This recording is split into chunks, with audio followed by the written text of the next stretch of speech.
Jika kalian mati besok, kira-kira kalian ingin dikenang dengan cara seperti apa?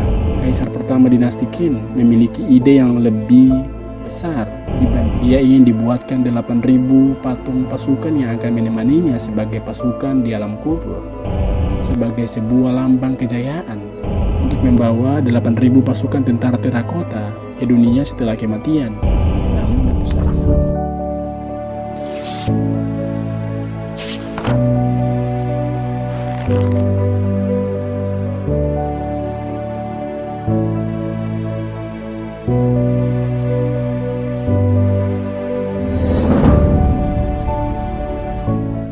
Hi, it's me, D again.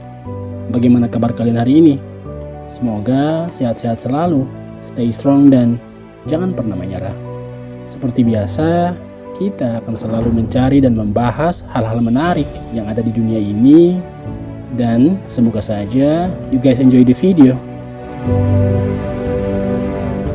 So, pada video kita kali ini kita akan membahas salah satu penemuan artefak sejarah yang paling terkenal di Cina dan bahkan di dunia.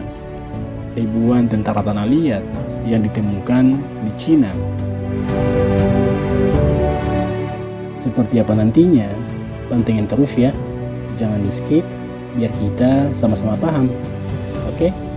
Oh iya, before we continue, don't forget to subscribe juga ya, agar kalian selalu menjadi yang pertama yang mendapatkan update notifikasi setiap kali ada video baru dari kami.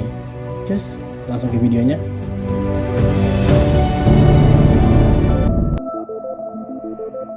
Jika kalian mati besok, kira-kira kalian ingin dikenang dengan cara seperti apa?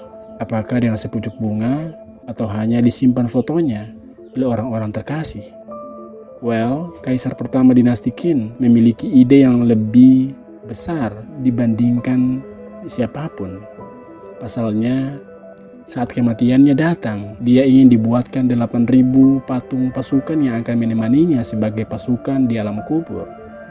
Pasukan yang terbuat dari tanah liat ini dibangun oleh tidak kurang dari 720.000 pengrajin di seluruh penjuru Tiongkok.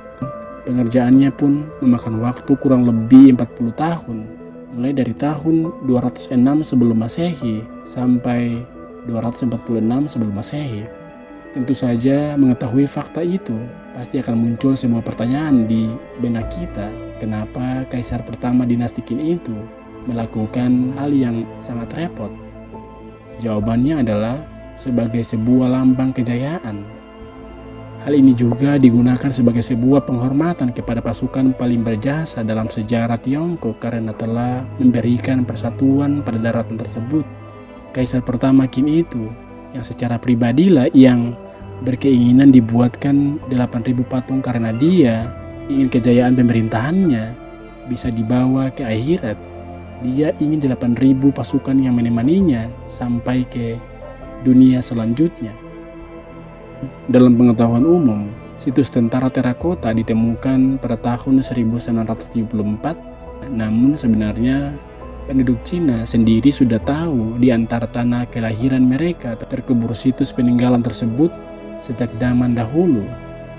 Layaknya sebuah tempat keramat, mereka menolak untuk berurusan dengan tempat orang mati. Jadi proses penggalian dan pencarian tidak pernah dilakukan, setidaknya sampai sebuah kejadian yang tidak disengaja di tahun 1948. Pada tahun 1948, beberapa petani menggali sebuah patung misterius. Patung tersebut bukanlah patung tentara, melainkan adalah patung pelayan yang sedang berlutut. Patung ini merupakan sebuah bagian dari situs makam terakota. Karena awalnya mereka tidak tahu apa itu, mereka pun membawanya ke kuil dan berdoa di depannya seakan-akan patung pelayan itu adalah sosok Dewa Buddha.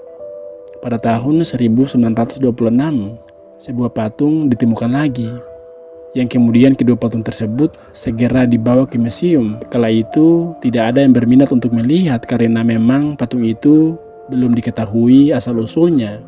Kemudian pada tahun 1962 ditemukan lagi 3 buah patung pemanah yang kondisinya sangat bagus. Ketiga patung pemanah yang sedang berlutut itu kemudian diberikan kepada 3 museum yang berbeda.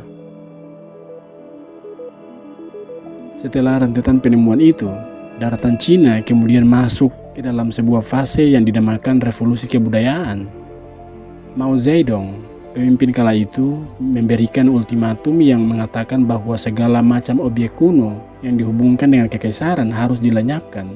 Pasalnya di Cina pada saat itu sedang ada masa transisi ke negara republik. FYI, Mao Zedong adalah penganut paham komunis. Kala itu di Cina memang sangat brutal, pasalnya buku-buku sejarah dibakar dan monumen-monumen sejarah pun dinodai. Zhao Kangmin, seorang pemerhati sejarah yang memang mulai meneliti patung-patung penemuan tersebut, memperjuangkan sebisa mungkin agar patung penemuan itu tidak dihancurkan. Hasil dari usahanya yang gigih, hanya patung pelayanlah yang dihancurkan di hadapan pasukan revolusi kebudayaan Mao Zedong. Di sisi lain, para petani yang desanya berada di atas situs makam terakota mulai menemukan semakin banyak patung. Zhao mendapatkan laporan demi laporan tentang penemuan itu. Dan ketika penemuan demi penemuan tidak berhenti, dia semakin yakin kalau tempat itu merupakan situs yang sangat bersejarah di daratan Cina. Pada akhir April tahun 1974, sudah tidak ada keraguan lagi. Tidak ada penjelasan yang lain yang bisa membantah kalau tempat tersebut merupakan tempat bersemayamnya Kaisar Qin bersama dengan 8.000 pasukan yang pada awalnya di daratan Cina hanya dikira sebagai sebuah legenda.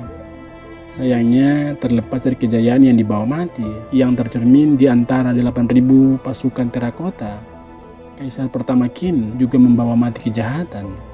Pasca penemuan situs terakota, ditemukan juga ribuan rangka tengkorak yang bergelimang di antara patung-patung tanah liat. Setelah diteliti, ditemukan sebuah fakta yang mencengangkan. Ribuan tengkorak itu adalah milik para pekerja yang membangun tentara terakota. Situs makam Kaisar Qin terdiri dari beberapa tingkat, yang mana tempat tersebut berpusat kepada kerajaan bawah tanah, tempat kaisar dimakamkan. Di antara tingkatan itu terdapat gerbang yang mengisolasi setiap bagiannya. Para arkeolog meyakini bahwa konon tatkala para pekerja masih sibuk membangun, gerbang luar sengaja ditutup, menyerahkan sepenuhnya pekerjaan yang belum selesai kepada para pekerja tersebut, yang mana itu berarti mereka harus bekerja sampai mati. Yap, mereka dikubur hidup-hidup bersamaan dengan jasad kaisar, dan pekerjaan membuat patung tanah liat. Kaisar Qin dulu memang dikenal sebagai sosok yang ambisius. Sebelum kematiannya, dia beberapa kali mencari cara untuk hidup abadi. Bahkan sejarah mencatat bahwa dia mengeksekusi ratusan sarjana karena mereka tidak bisa memberikan solusi untuk hidup abadi kepada kaisar. Karena ambisinya itu, bahkan sampai kematiannya, dia tidak pernah menunjuk penerus tahta. Karena dia yakin bahwa dia akan hidup abadi. Mengetahui dia tidak bisa hidup abadi, dia pun mulai memerintahkan para pengikutnya untuk membangun sebuah kerajaan akhirat. Kaisar Qin berpikir bahwa meskipun dia sudah berhasil mempersatukan daratan Tiongkok, namun tidak menutup kemungkinan akan adanya pengkhianat yang membelot darinya. Bahkan Kaisar Qin juga berpikir apabila orang-orang tidak berkhianat kepadanya sewaktu di dunia, maka mereka pasti akan melakukannya di akhirat. Itulah kenapa motivasi Kaisar Qin untuk membawa 8.000 pasukan tentara terakota ke dunia setelah kematian. Namun tentu saja hal tersebut tidak cukup untuk mempertahankan kestabilan kerajaan. Dia butuh selir, penasehat, pelayan, para budak pekerja, dan setiap orang yang memiliki jabatan penting dalam kerajaan. Itulah kenapa tatkala dia meninggal, Kaisar Qin memerintahkan untuk mengeksekusi setiap kabinet kerajaannya dan dikuburkan di samping makamnya.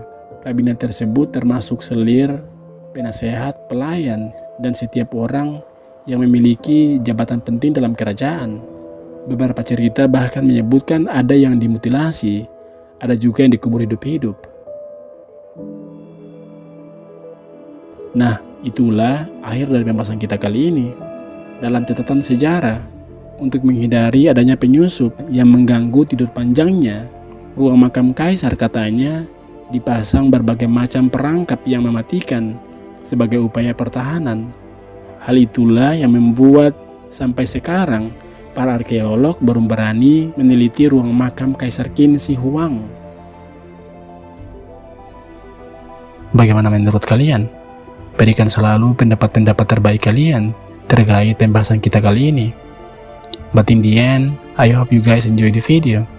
Don't forget to like the video and subscribe juga untuk selalu mendapatkan notifikasi setiap kali ada video baru dari kami. Now it's time for me to sign out. My name is D. Stay safe and until next time.